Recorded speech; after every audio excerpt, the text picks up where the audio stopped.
got it pretty well cleaned up. All the crap is off from it, but it's still tacky. If it was dry, I would sand it, and I don't think I'd put down another coat right now because we got wind coming the rest of the day. I mean, right now it started off this morning about 10 miles an hour, and it's up to about 12, maybe 13 right now, and we're headed back up for 16 to 17 miles an hour for the rest of the day.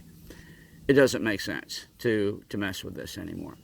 So anyway, count my blessing that we've got one coat down solidly. I mean, it's all done with one coat, but boy, what a trip. This has not been what I planned. And the problem is I can't even legitimately sand this because it's still so tacky. Yeah, I mean, like I said, it's not leaving handprints or anything, but it is tacky.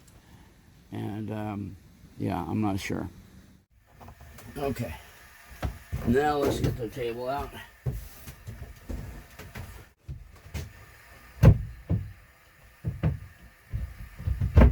There it is. Table is set up.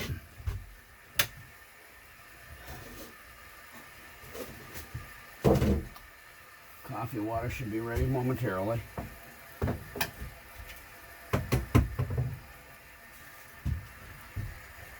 Very warm and humid in here today.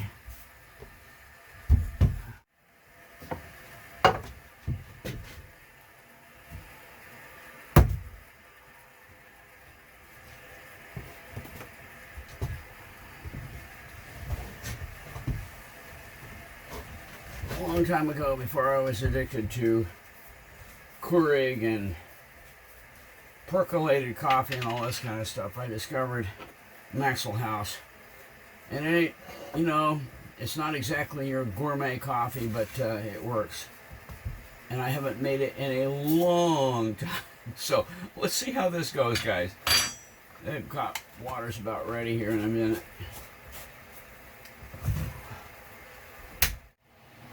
Okay, that's good enough. That's good enough. Oh, it's already, it's just now ready to whistle. Oh.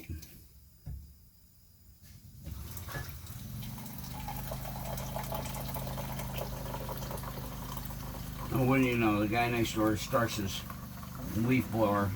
That's just great. Okay. Shut that baby off. We're done. All right.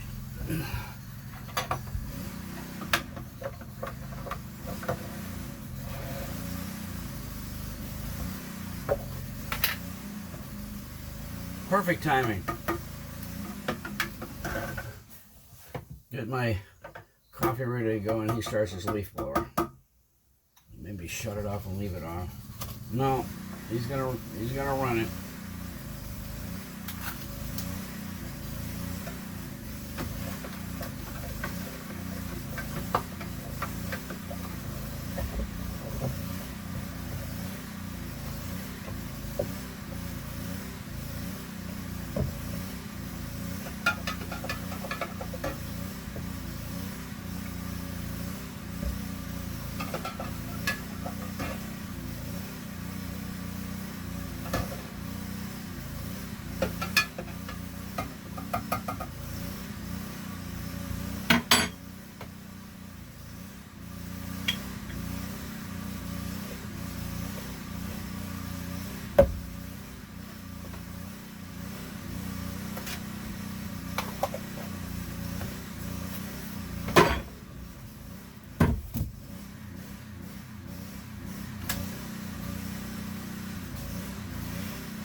Oh, it's good.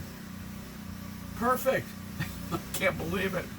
It's been a lot of years since I've made Maxwell House. As far as I'm concerned, and I know, look, on some of these big crews in the ice, they can still have their Keurigs and so forth because they have power systems.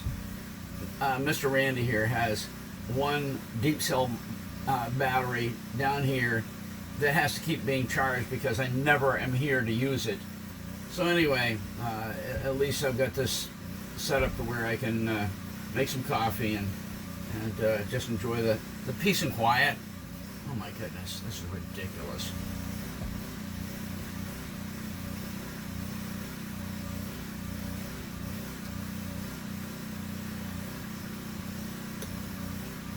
So I think what I'm going to do on the foredeck, I'm just going to go ahead and let that whole thing dry. And when I was just up there a few minutes ago before coming back in here to do this, it's already getting to the point where it's almost dry. And it doesn't make sense to go rushing it. Let's just go ahead and let it dry. I do have a plan. Keep in mind here, the only part of that deck that needs to be 2 or 3 coats is a 3-inch margin in from the toe rails on each side, okay, and a strip across the front of the cabin, and then one about 6-inch strip going up the center of the boat. Well, all those areas, particularly the ones along the toe rail, can easily be screened. In other words, I can go ahead and arrange for some butcher paper or something like that, and tape it to the toe rail on the outside and bend it over so that as soon as I finish painting that, I can take that butcher paper and bend it right over and protect those the margins next to the toe rail with the butcher paper. Then nothing will get on that, you know. And a matter of fact, I just have some masking tape to hold the butcher paper down to the deck, and you know, I can get those margins done easily in one shot, but I need to go pick up some butcher paper. And that might work. That does not get the strip in front of the cabin. That doesn't get the strip going up the center, but at least those 2 margin strips are pretty easily resolved just by having some paper that I could attach on the outside of the toe rail, bend over, and as soon as the paint is down, just stick the inner edge of that paper down to the deck, and then you've got all that brand new fresh paint under the paper that's not being touched, that nothing is going to get on it, and it's going to be allowed to dry in peace without any crap getting on it from the trees above. Right now, the wind is, I would say, 8 to 10. That's from looking at it from in here. But it's still not worth it because it's too close, and it's going to just pick up through the rest of the day. So anyway, that's the plan. I may just go ahead and try to get that part of it done today. We'll see. In the meantime, I'm going to shut up and just kind of enjoy my coffee. That's good. That's good. Yeah. I kind of apologize for this episode because, I mean, I did not count on being such an old grump because of the wind and all the crap coming down in the paint. I just did not anticipate that, and it just kind of fouled my attitude towards the whole thing. But, you know, we got that first coat down, and we'll just be grateful for that for now. All right. I think I'm going to shut this down. I'm really sick of listening to that guy, and I'm sure that you are too. Thanks. Okay, so we're still on the Cape, and in the midst of this whole quest that I started long before this about getting a new sail, one of the things I really needed to know was the kind of slugs that I had on, or slugs or slides, whatever you want to call them, that I had on my old sail, because those would be transposed onto a new sail, and because of the sail track. My old boat is over 50 years old now, and matter of fact, 54 years old, and it has its original mast. Well, a long time ago, as a matter of fact, I know when now, in 2005, a new sail track was installed on it. In other words, a track that slides up into the existing sail, and what slides in there becomes the new track for your sail. And so it is put out by Tides Marine down in Florida, and I really needed to get all this information about where, when it was installed, particularly what kind of slides they have, all this kind of stuff. And lo and behold, to see the number of that particular sail track, you had to decipher it off from this. Well, you can't see it. Believe me, you can't see it. It's in this little box down here at the bottom. This little rectangle box down here at the bottom. And I mean, with the naked eye, it's almost impossible to see it. Even with glasses up, even with a even with a magnifying glass, it's almost impossible. And so my niece started working on it. She's visiting right now. And she came up with a number. I says, And so I went outside and used the outdoor light, used my glasses and another pair of glasses, and we got it. And managed to write it down. And so I called Tides Marine. We found out that sail track was installed in 2005 by Tides Marine. I think it was sent to Zapponi. That's the guy that was on the purchase order. Zapponi, as a matter of fact, his name is on the head of my mainsail. So we had kind of put all the pieces together. We know all that. But in order to get to this little box, I had to take my mast, and despite all the friction and the struggle, I had to tip it up on its side to be able to even get to this box, which is on the sail track on the bottom of the mast. Okay, so that brings me to my next point. You knew this was going somewhere, didn't you?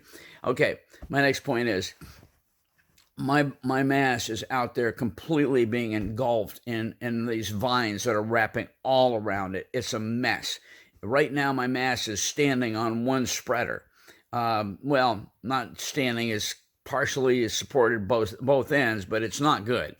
So I hate to say it, for now, this has got to stop. We've got to go and rescue the mast. That's my next project. We got it all cleared out.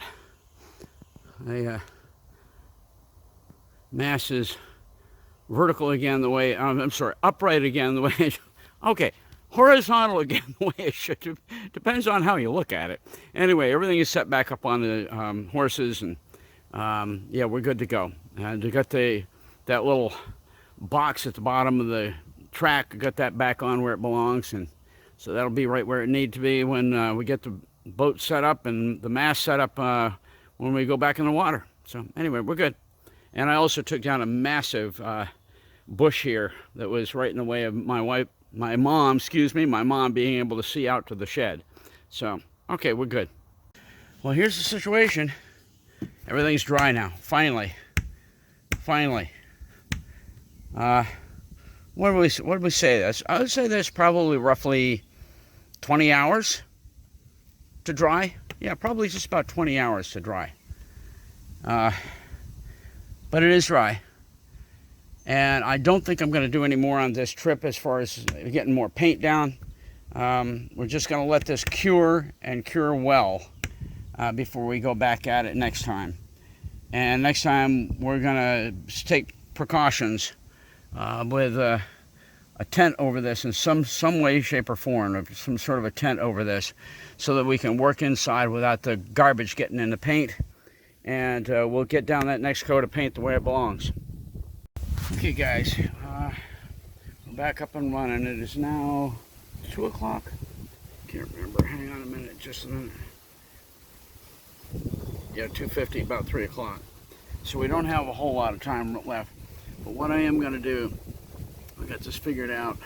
I'm going to go ahead and mark off my 3-inch perimeter all the way around, and begin setting up where I'm going to put a tape down.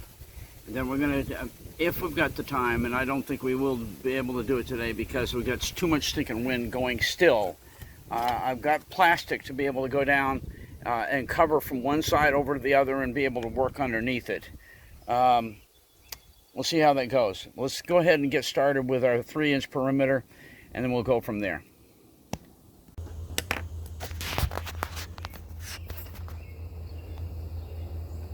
This. I'm coming off right behind the breast hook.